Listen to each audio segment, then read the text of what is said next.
দেখেন, আমরা আমাদের কথা এবং কাজের মিল তো আমি, আপনি আর আমরা দুজন মিলে এখানে সিলেক্ট করার ব্যাপার না।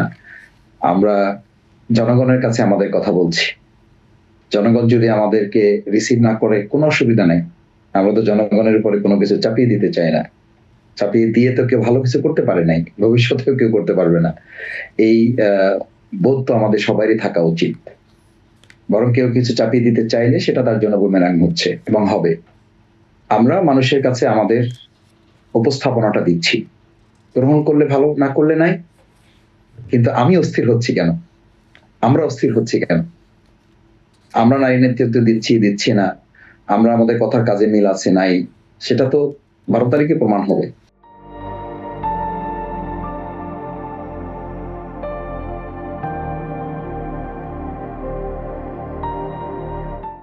12 তারিখ পর্যন্ত আমরা একটু অপেক্ষা করি না? তার আগেই আমরা কাদা ছোড়াছুড়ি করছি কেন?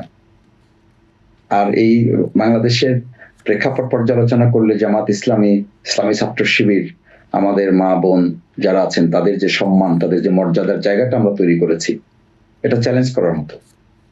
আমাদের নামে বহু কিছু করা যায়, বলা যায়। আমাদের নামে ধর্ষণের মামলা দেওয়া যাবে না, যায় নাই, চাচ্ছে না, ইনশাআল্লাহ যাবে না।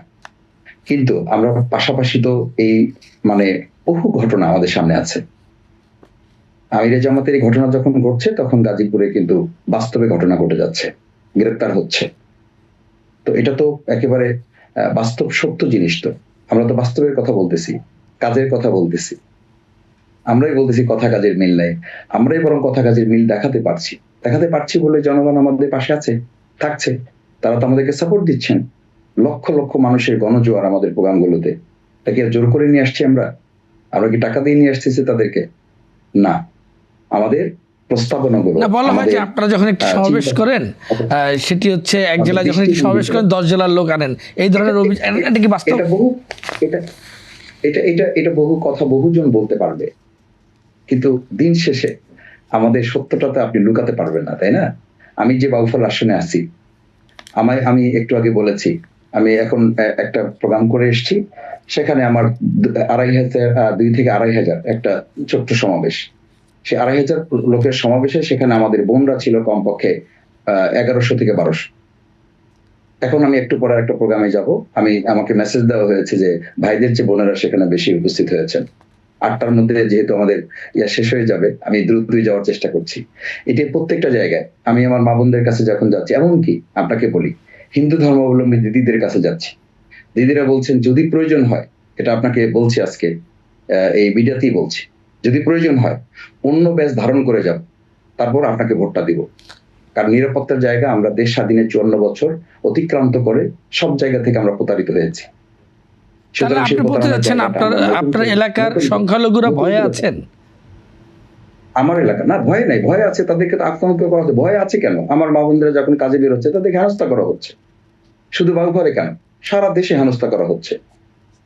এটা অসংখ্য প্রমাণ আপনাদের কাছে আছে, ভিডিও আছে আপনাদের কাছে, এবং হুমকি দেওয়া হয়েছে। আজকে আমিরে জামাতের কথা নিয়ে আমরা এটা ক্লিয়ারিফিকেশন দেওয়ার পর আজকে আপনারা কথা বলছেন, আমরা আপনাদের কথা করছি, রিসিভ করছি, কারণ এই সহ্য ক্ষমতা আমাদের থাকা উচিত।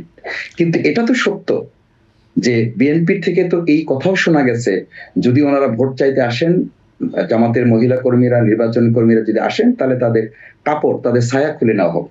এই কথা কি উচ্চারণ করা যাবে? এই কথা নিয়ে কি মিডিয়াতে আলোচনা হচ্ছে?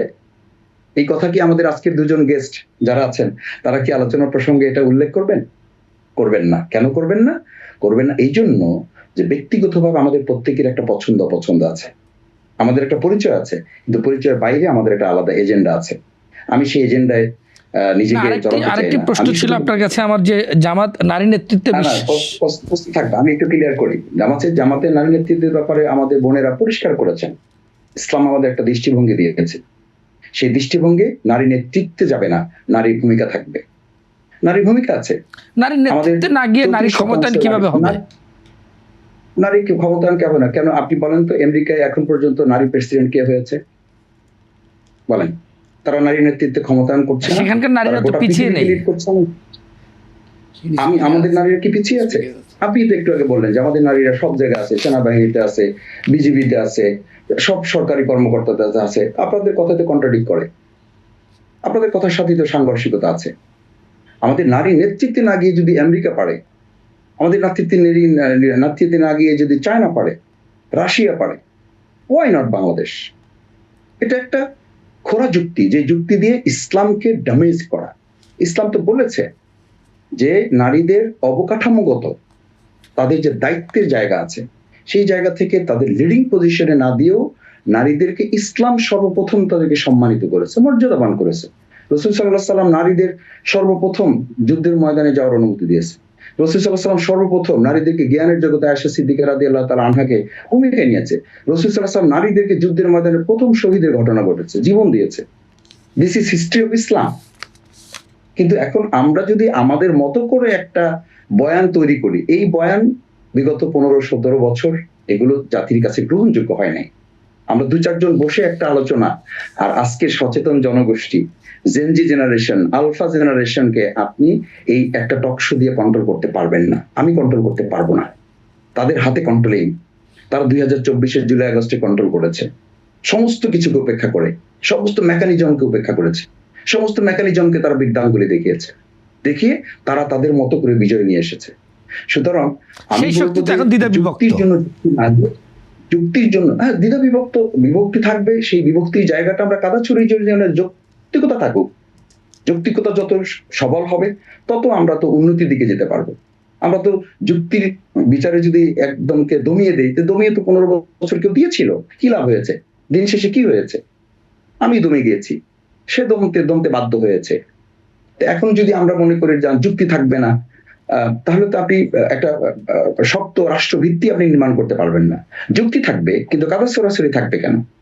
এই কাদা ছড়াছড়ি জায়গাটা বন্ধ করে যদি আমরা একটা অবাধ, সুষ্ঠু, নিরপেক্ষ নির্বাচনে প্রশাসন, রাজনৈতিক দলগুলো সহযোগিতার, সহমর্মিতার, সৌজন্যতাবোধের জায়গা থাকে, তাহলে আমার বোধ হয় যে এই যে নির্বাচন বানচাল করা, নারী প্রসঙ্গ টেনে আমরা অহেতুক আজকে ঝাড়ু মিছিল দেওয়ার মতো একটা পরিস্থিতি যদি তৈরি হয়, তাহলে আমরা ছায়া খোলার যে পরিভাষা ব্যবহার করা হয়েছে, আমরা তো কোনো ঝাড়ু মিছিল দেখলাম না। আমরা তো ঢাকা বিশ্ববিদ্যালয় থেকে মেয়েদেরকে নামতে দেখলাম না। আমরা তো এই আমার ঢাকা মহানগরী উত্তরের ভাইকে তো আমি কোনো কমেন্টস দেখলাম না। আজকে তার আলোচনাতে এই পয়েন্ট আসা উচিত ছিল, আসলো না তো। কেন আসছে না? আসছে না আমরা প্রত্যেকেই আমাদের একটা দৃষ্টিভঙ্গি, ঐক্যর বিনির্মাণের পরিবর্তে আমার নিজস্ব একটা চিন্তাকে আমি জাতির কাছে ছুড়ে দিচ্ছি। ওকে, আমি এটা তো আমার আপত্তি নাই। আমি বলছি আমার কথাটা যদি রিসিভ না হয়, আমার প্রেজেন্টেশনটা যদি অ্যাকসেপ্টেবল না হয়, সেটা 12 তারিখে জাজমেন্ট হবে। Wait and see. দেখি না, আপনি আরেকটি প্রশ্ন আছে আপনার কাছে। আমার টিআইবির নির্বাহী পরিচালক ডক্টর ইফতেখারুজ্জামান বলেছেন, সরকার যদি মব সহিংসতা নিয়ন্ত্রণে আনতে না পারে তাহলে 12 ফেব্রুয়ারি নির্বাচনে প্রভাব পড়বে। কি প্রভাব পড়বে বলে আপনার কাছে মনে হয় মব নিয়ন্ত্রণে সরকার ব্যর্থ হলে? না, মব নিয়ন্ত্রণে সরকার ব্যর্থ হলে অবাধ, সুষ্ঠু, নিরপেক্ষ নির্বাচনটা ঝুঁকির মুখে পড়বে, এটা ঠিক। কিন্তু নির্বাচন বানচাল করার মতো পরিস্থিতি তো সরকারকে মোকাবেলা করতে হবে। এই অন্তর্বর্তীকালীন সরকারের তো প্রথম এজেন্ডা হচ্ছে, একমাত্র এজেন্ডা নির্বাচন করে দেওয়া। এটা তাদের দায়িত্ব এবং রাষ্ট্রের চাওয়া, জনগণের অধিকার। এটা নিয়ে তো আমি পারলাম না, হইল না, ঝুঁকির মুখে আছে, এই কথা বলে তো কেউ পার পাবেন না। এটা তো সুযোগ নেই। জনগণ 15 বছর ভোট দিতে পারে নাই, এখন ভোটের জন্য উন্মুখ হয়ে আছে।